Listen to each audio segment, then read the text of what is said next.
Yahoo! Come on. Oh yeah. Hey. Hey. Wow! So cool! Yeah. Here I go. Yeah!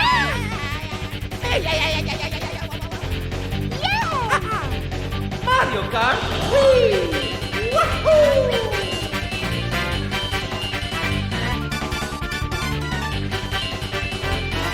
When I got my first job, I started buying consoles and games left and right, and one of the first consoles I bought as a working man was the Wii. And the first 3 games I got for it were Super Mario Galaxy, Super Smash Bros. Brawl, and Mario Kart Wii. The only Mario Kart game I owned as a kid was Super Circuit, but I had friends who owned the others, so I would play them occasionally. I loved playing them, and my newfound employment finally allowed me to catch up on the series and check out the latest game, which happened to be released for the Wii at the time. Developed and published by Nintendo, Mario Kart Wii was released for Wii in April 2008, and it came bundled with the wheel accessory. Mario Kart is one of the most popular racing video game franchises in history, and if we exclude the arcade games, Mario Kart Wii is the successor to 2 of the best games in the series up to this point, Mario Kart Double Dash and Mario Kart DS. Both introduced some new features and tried some new things. And one thing they have in common is extremely fun gameplay. They aren't perfect games, they have their issues, but they easily blow away the games that came before them. So now let's take a look at Mario Kart Wii and see if it's a worthy follow-up to its excellent predecessors.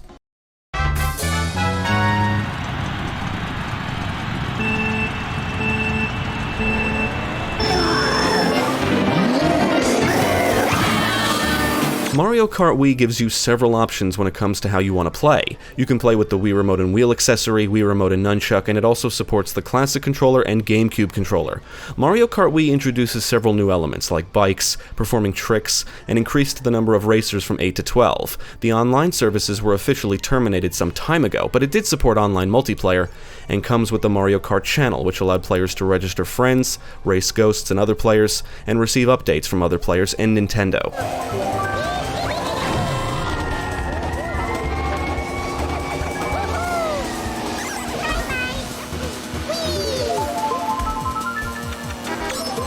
Despite the fact the online services were shut down, Mario Kart Wii does offer a healthy dose of single-player content. Grand Prix, Time Trials, Verse, and Battle are all here. Winning cups in the Grand Prix mode is the fastest way to unlock content, including additional characters and vehicles. Characters and vehicles can also be unlocked by meeting certain requirements, like by participating in a certain number of races or unlocking all expert staff ghosts in the Time Trials mode. If you actually look up how many races you would need to participate in to unlock some of this shit, you'll find the numbers are in the thousands. So playing through the Grand Prix is the fastest way to unlock most things. The Grand Prix will force you to race in karts in 50cc and bikes in 100cc, but you can unlock the option to allow both karts and bikes in both classes, and you're free to use any vehicle in the higher engine classes. The configurable Verse mode returns, and just like in Mario Kart DS, you can enable team racing, and you still can't select AI opponents manually, which I still think is odd. The battle mode can also be played in single player, and features 11 stages. 6 are new, including one that is exclusive to online, and the remaining 5 are from the previous games. Battle includes 2 game types, Balloon Battle and Coin Runners, and both do force team play, which I also think is odd. Balloon Battle has teams attacking each other for points, and the objective of Coin Runners is to collect more coins than the opposing team. Ultimately, the battle mode is just okay. I think they could have done more with it.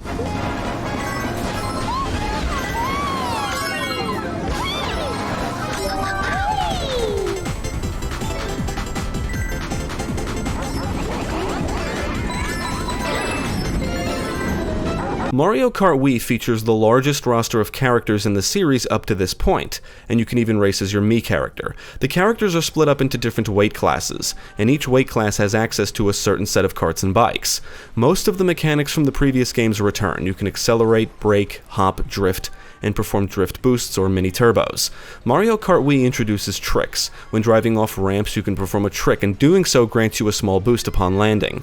Nintendo did make efforts to remove snaking. From what the internet tells me, this was their answer to the large skill gap in the previous games, or at least Mario Kart DS. Apparently, players that could snake successfully did significantly better than those that couldn't in multiplayer races. Go figure.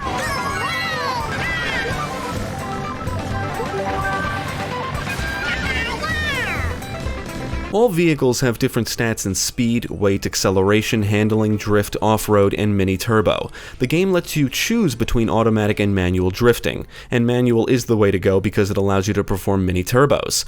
Performing them works a little differently than it did in most of the previous games. The strength of the turbo will depend on how long you drift and your vehicle's angle during a drift. This change essentially means the mini-turbos are triggered automatically instead of manually.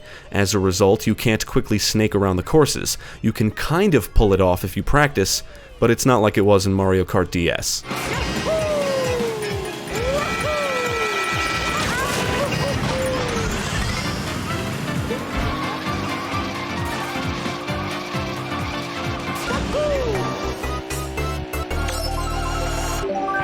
The biggest addition to Mario Kart Wii is the bikes, and they do perform a little differently than the karts. When driving karts, you can trigger a stronger mini-turbo, and when on a bike, you can perform a wheelie and you move faster when doing so, but any collision will slow you down significantly.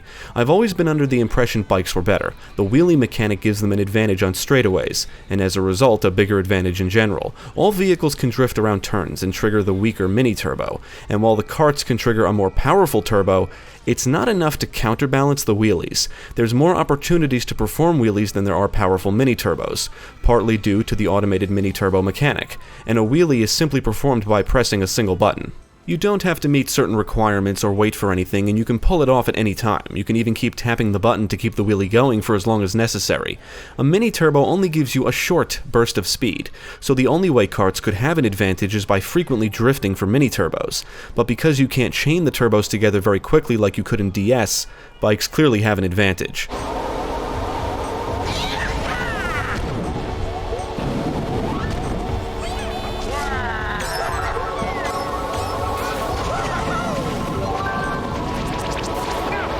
In Mario Kart DS, snaking required practice, but once mastered, it allowed you to overcome any bullshit the game threw at you.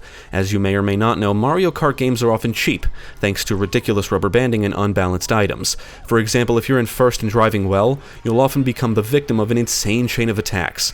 Double Dash and DS were not subtle in their attempts to stop you or slow you down. It was always obvious when the games were targeting you. Snaking was easier to pull off in DS, and if you mastered it, you could blaze around the courses and gain such a big lead that it didn't matter how big of a target you became, especially in single player. Actual skill lets you overcome the bullshit. By making efforts to remove snaking in Mario Kart Wii, Nintendo essentially made winning races rely more on luck than skill, and that's because the item balancing is still fucked up, rubber banding is still present, the AI are still aggressive in the higher engine classes, and with the increase to 12 racers, now you have to deal with more bullshit.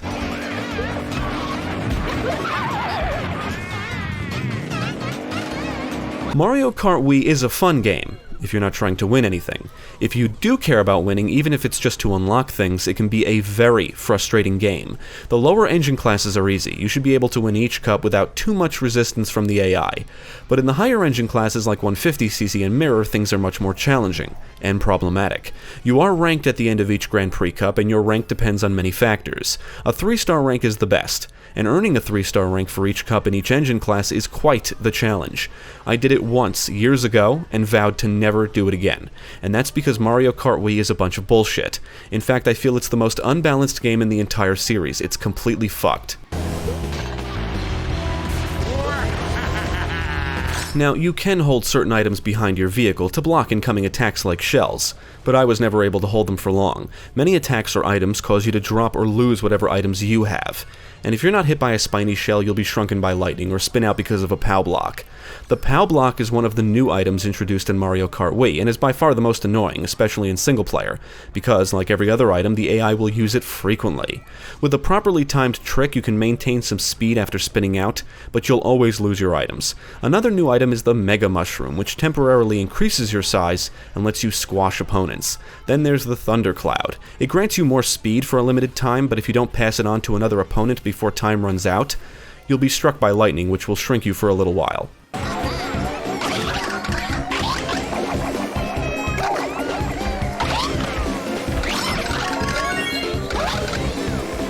Rubber banding returns, and in the higher engine classes the AI is aggressive, and they will fuck you over 6 ways from Sunday. It's ridiculous. If you're in first for too long, more often than not you'll be the victim of a spiny shell among other things. And funnily enough, the spiny shell is basically a useless item for any racers in last or close to it, because it only targets the racer in first. It doesn't really help them get ahead. Getting struck by lightning is also common, as is being the victim of a crazy chain of attacks, which is the game's obvious effort to stop you from getting too far ahead. Rubber banding and unbalanced items are only part of the problem. These issues have been present for a while now, but they seem amplified in Mario Kart Wii. My guess is the increased amount of racers means more racers getting items, which means you're more likely to get attacked. So the issues that plague previous games remain, and it's just more, you know what I mean? It's just not balanced properly. Since many attacks cause you to lose any items you're holding, trying to defend yourself can sometimes feel impossible during the more chaotic races. Items like lightning, blooper, and pow block affect multiple racers, and are used so frequently that they become very annoying very quickly. And the rubber banding means AI opponents are never too far behind you, and with all of the racers using items and driving into each other, races can simply get out of control with chaos. As I implied earlier, Mario Kart Wii can be a lot of fun if you're playing casually. But if you want to win anything, it can be a very frustrating endeavor.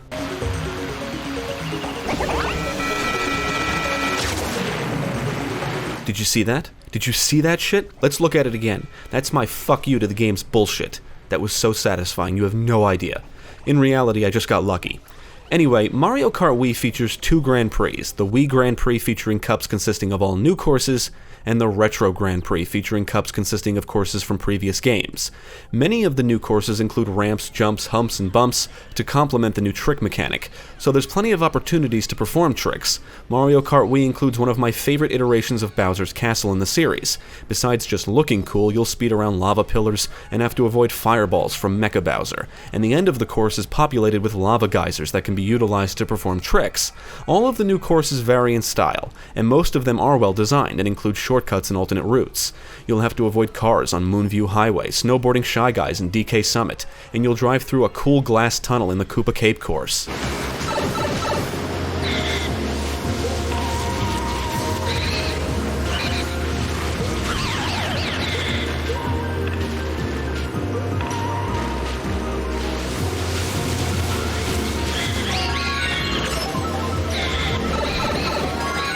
Now, there are some courses I don't care for, and it's not because of their layout or hazards, but because of the unbalanced gameplay. For example, Mushroom Gorge is a pretty cool course, but I dread it, because there's a segment where you have to jump or hop across multiple mushrooms, and there's a very good chance you'll be attacked, which can mean you'll get knocked off the mushrooms, sending you back several positions. The selection of retro courses is pretty great. In fact, some of the courses I didn't care for in Mario Kart 64 make an appearance in Wii, but I like them here because unlike 64, the vehicles in Wii don't handle like shit. So it's easier and more fun to drive around these courses. Bowser's Castle is a good example. In 64, I think I bumped into everything, and would frequently slide into walls when making turns. In Wii, I was able to easily drift around, make clean turns, and avoid the thwomps. The only 2 retro courses I could do without are Waluigi Stadium and Ghost Valley 2. There's nothing really wrong with them, I just rarely do well on Waluigi Stadium in the higher engine classes for some reason, and I don't care for the Ghost courses in general. Objectively speaking, overall, I think Mario Kart Wii features an excellent selection of courses, both new and retro.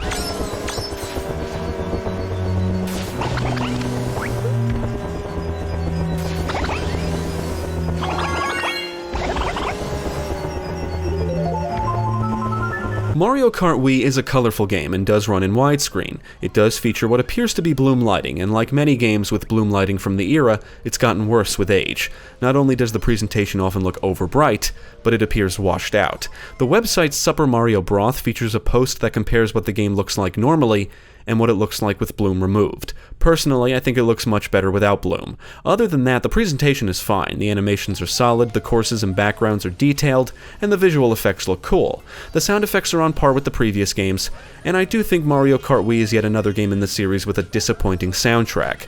I found most of the new tunes to be unremarkable. Luckily, many classic tunes are still jammin'. On the technical side, I encountered no major issues, and the game ran smooth.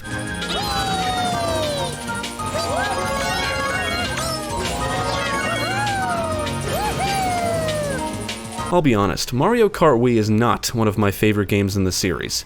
Now, I still say Mario Kart 64 is the worst, because the kart handling in that game is terrible. Just terrible, resulting in driving being simply not enjoyable. That's not a problem in Mario Kart Wii. The vehicle handling is great, and it's fun to actually drive around the courses. However, the gameplay is extremely unbalanced, and because Nintendo decided to close the skill gap by eliminating snaking, in effect, they made winning more reliant on luck than skill. Look, I'm all for making games accessible so everyone can enjoy them, but I also appreciate when practice and skill lead you to victory, especially in a racing game. What I'm saying is, I think removing snaking was a terrible decision. Snaking did not break the gameplay in DS. If you mastered it, you could be just as good as anybody else who did as well. So I think they should have kept the snaking and could have balanced things in other ways.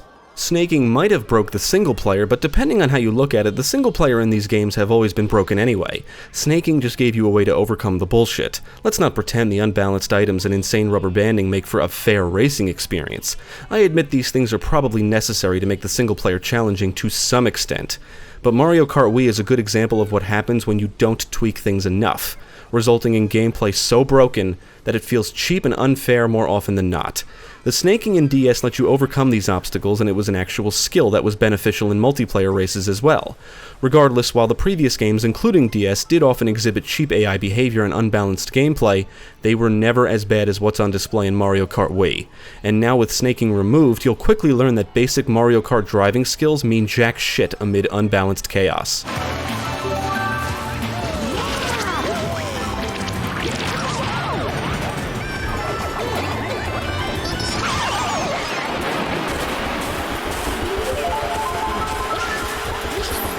Now, I'm not going to say I don't enjoy Mario Kart Wii, because that's not true. Well, not entirely true.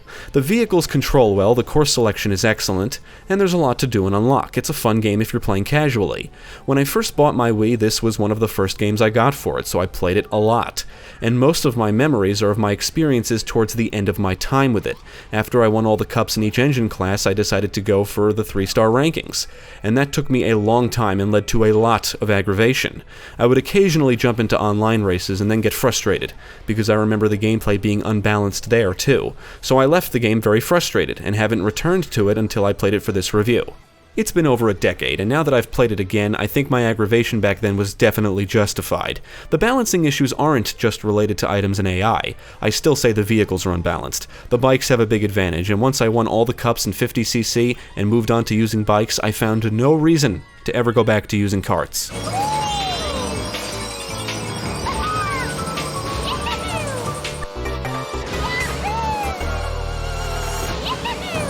I would recommend Mario Kart Wii because despite its problems, it can still be a very fun game. It's typical Mario Kart with some new and fun mechanics. It's a shame the game isn't properly balanced, but if you're just looking to play with some friends and or simply enjoy the Mario Kart gameplay in general, then you're in for a good time, so definitely check it out.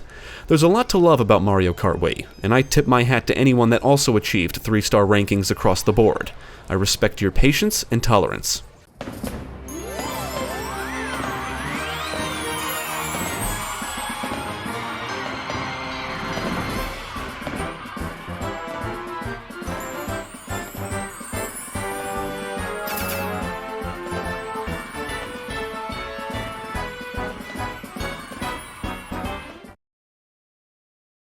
Thank you for watching. If you enjoyed this video, check out the rest of our channel, follow us at the links below, and you can also support us on Patreon.